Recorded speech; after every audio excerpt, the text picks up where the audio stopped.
of our different faces challenges. Oh my gosh, I can't even talk today.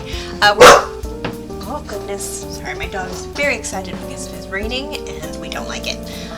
We're working on Anne of Cleves today. This is our second Anne of Cleves. We actually get to see the process this time.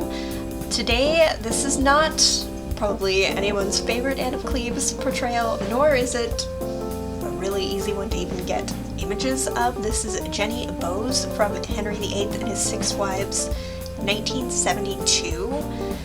Now, I mentioned before that there really weren't a lot of options when it comes to Anne of Cleves, and I thought about cutting this one because they were really leaning into the idea that Anne of Cleves was unattractive and kind of gross, for lack of a better term. You know, they blackened her teeth, they made sure she had acne scars, like they really leaned in. But I wanted to at least make one of them kind of like that. I mean, obviously I didn't have the proper CC to do that caricature of Anne of Cleves justice, but I wanted to do it because it is so much a part of the Anne of Cleves mythos. Like, when you think of Anne of Cleves, at least years ago, that was kind of what people thought. They thought of the Flanders mare, they thought of, you know, the wife that was kind of instantly rejected without thinking of the context and thinking of who did the rejecting. So I wanted to kind of do a homage to the mythos, so to speak. And this is a really good chance to do it because they really leaned in. And I also she had these little side leia bun things that I had the CC for, so I was like, okay, this is perfect. The problem was I had 3 screenshots to work with, and that was it. The actress that played her, Jenny Bowes, I couldn't find even pictures of her in other movies. Like, I just couldn't find anything else. So I had one profile shot that she was smiling in, so it was really not a great one, and then one really grainy 3/4 shot, and then the most common shot is her with her kind of mouth open, so it was really hard again to judge the face. So I did my best on this one. It is not a very good likeness, but there were not enough images to really base a proper likeness on. And most of them were in black and white. I did find a colorized one. I don't know if that was colorized by just an individual or if it was actually in color. It's hard to tell sometimes, so again, did my best. I like how she turned out though. I did go with like that seafoam kind of color for her eyes.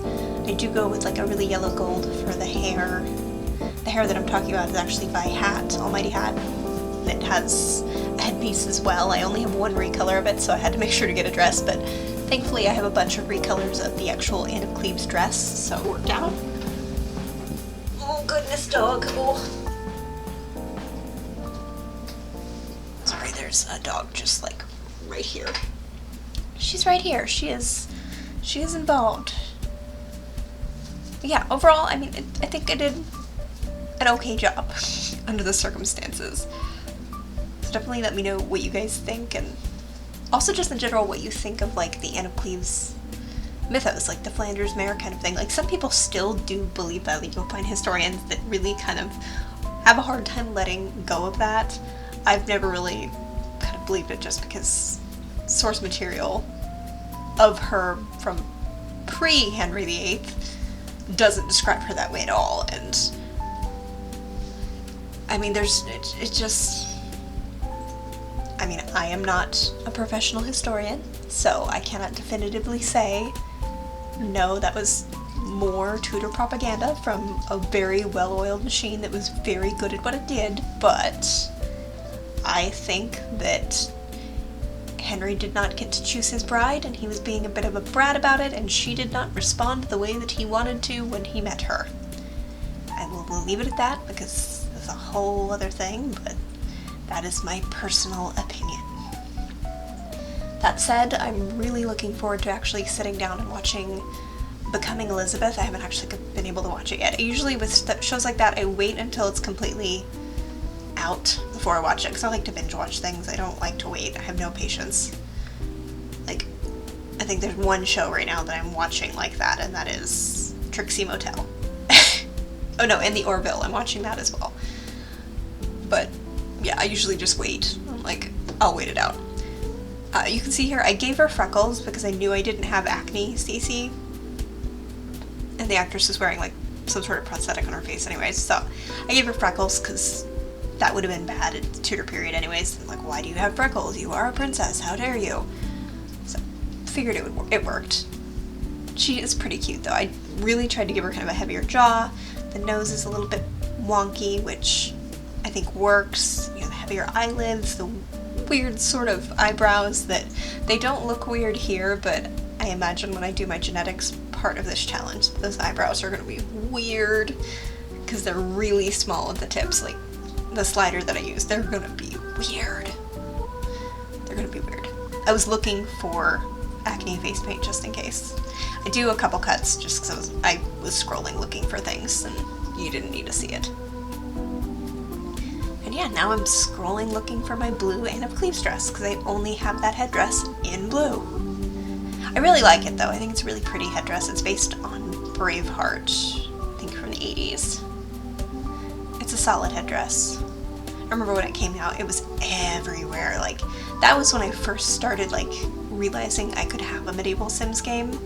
I always wanted one, but before then I'd never really tried, and then I was like, you know what? I can.